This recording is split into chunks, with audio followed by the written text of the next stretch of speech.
সুপ্রিয় সপ্তম শ্রেণীর শিক্ষার্থীরা, আসসালামু আলাইকুম রহমতুল্লাহ। আশা করছি তোমরা সকলেই ভালো আছো।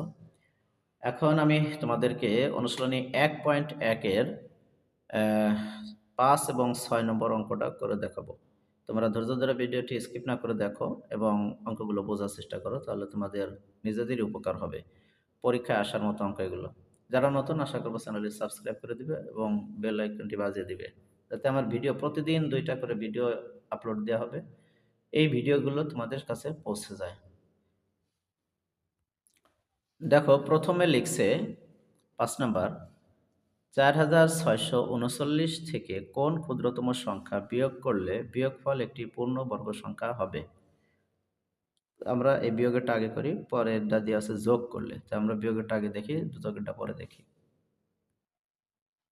এই সংখ্যাটা দেখো 5 নম্বরে 4639, এর থেকে কোন সংখ্যাটা বিয়োগ করলে বিয়োগফল পূর্ণবর্গ সংখ্যা হবে। এটা বের করার জন্য আমরা ভাগ প্রক্রিয়ায় বর্গমূল নির্ণয় করব।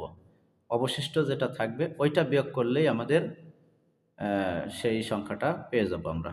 তাহলে দেখো 39 আর 46, এই 46-এর মধ্যে বর্গ সংখ্যা কোনটা, বর্গমূল সংখ্যা কোনটা? 6 ছক 36, 7 7 তো 49 হয়ে যায়, এই জন্য আমরা দেবো 6 ছক 36। বিয়োগ করলে নামবে কত? 10 নামবে, 10। এখন এখানে ওই 39 কেটে নামালাম, এই বাম পাশে এটা টান দিলাম, 6-এর ডবল এখানে 12 নিয়ে আসি, 12।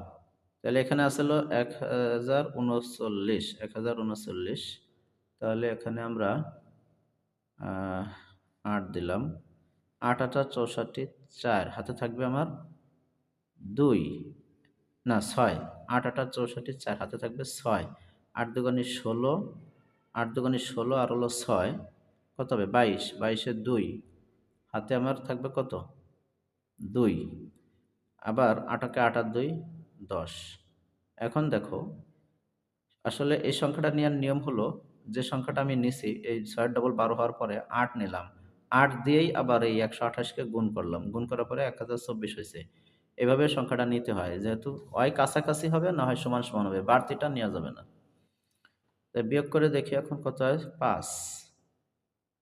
আর এখানে কত নামবে? 1, 15। এই যে 15 অবশিষ্ট রয়েছে, দেখো এই যে 15 যে অবশিষ্ট থাকলো, এই 15 সংখ্যাটা যদি আমরা এই 46 39 থেকে বিয়োগ করে দিতাম, তাহলে এই সংখ্যাটা একটা পূর্ণ বর্গ সংখ্যা হইতো, তখন আর অবশিষ্ট থাকতো না। তোমাদের ক্যালকুলেটরও দেখাবো, তার আগে আমি কথাটা লিখে নেই। এখানে যেহেতু 15 অবশিষ্ট, তাই উক্ত সংখ্যা থেকে উক্ত সংখ্যা থেকে 15 বিয়োগ করলে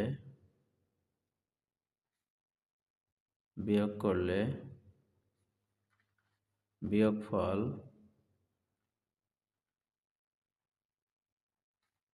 পূর্ণ বর্গ সংখ্যা হয়, পূর্ণ বর্গ সংখ্যা হবে, অতএব অতএব উত্তর, ক্ষুদ্রতম সংখ্যাটি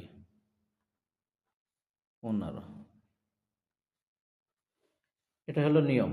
দেখো একটু তোমাদের ক্যালকুলেটরে দেখাই আমি।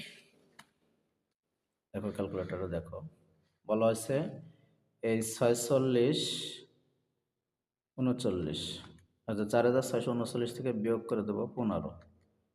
এই যে সংখ্যাটা আমরা পেলাম 46 24, অর্থাৎ 4624, এটার বর্গতে চাপ দিলাম, দেখো 68 হয়েছে, দেখো 68 হয়েছে। বিয়োগ করে দেওয়ার পরে যেটা হয়েছে 68, এই 68 গুণ 68, এই যে দেখছো 4624, এটাই হলো নিয়ম। এবার আমরা দেখব তোমাদের 6 নম্বরে কি আছে। 6 নম্বরে আছে 5605-এর সাথে কোন ক্ষুদ্রতম সংখ্যা যোগ করলে একটি পূর্ণবর্গ সংখ্যা হবে। আসলে আমরা দেখি, দুই দুই ঘর করে দিয়ে দিলাম। তাহলে দেখো এখানে ৫৬-র মধ্যে আমাদের বর্গ সংখ্যা কত? বর্গমূল কত? ৮ ৮ তো ৬৪ হাজার ৭ ৪৯ ৭ বার ৭ ৭ ৪৯ বিয়োগ করলে নামে কত দেখো? ৯ আছে কত হলে ১৬ হবে। ৯ আর ৭ ১৬। তাহলে ৭ বিয়োগ করলে নামলো। এবার আমরা ০ ৫ কেটে নামাই। এখানে এই ৭ এর ডবল ১৪ নিয়ে আসি। তাহলে এখানে কত দিব? ১৪ ১৪ ৪ দাও ৪ ৪ ৪ ১৬ ৬ হাতে থাকে ১ ৪ ৪ ১৬ আর ১ ১৭ ৭ হাতে থাকে ১ ৪ একে ৪ আর একে ৫ বিয়োগ করলে কত নামবে?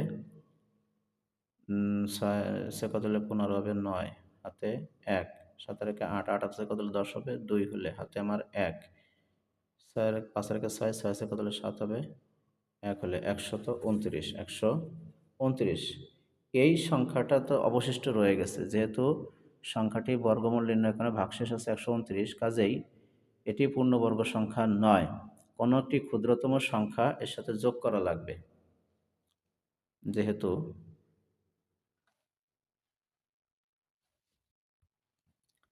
দেখো ১২৯ অবশিষ্ট আছে, অতএব সংখ্যাটি পূর্ণ বর্গ সংখ্যা নয়। সংখ্যাটি পূর্ণ বর্গ সংখ্যা করতে হলে কোনো একটি ক্ষুদ্রতম সংখ্যা যোগ করতে হবে। কার সাথে যোগ করতে হবে? এই ৭৪ এর সাথে যোগ করতে হবে।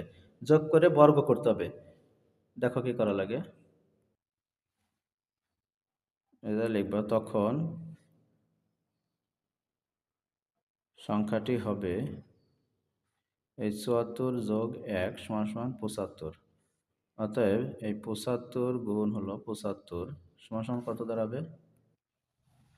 দেখো ৭৫ গুণ হলো ৭৫ আসবে কত? ৫৬২৫। তাহলে আমরা এখানে লিখি ৫৬২৫। এখন এই ৫৬২৫ থেকে যেহেতু এটা বড় হয়ে গেছে, এর থেকে বাদ দিব। অতএব এই ৫৬২৫ বিয়োগ ৫৬০৫ ৫৬০৫ সমান সমান কত দাঁড়াবে? ২০। বিয়োগ করলে নামবে ২০। ৫৬২৫ থেকে ৫৬০৫ বিয়োগ করলে ২০ থাকে।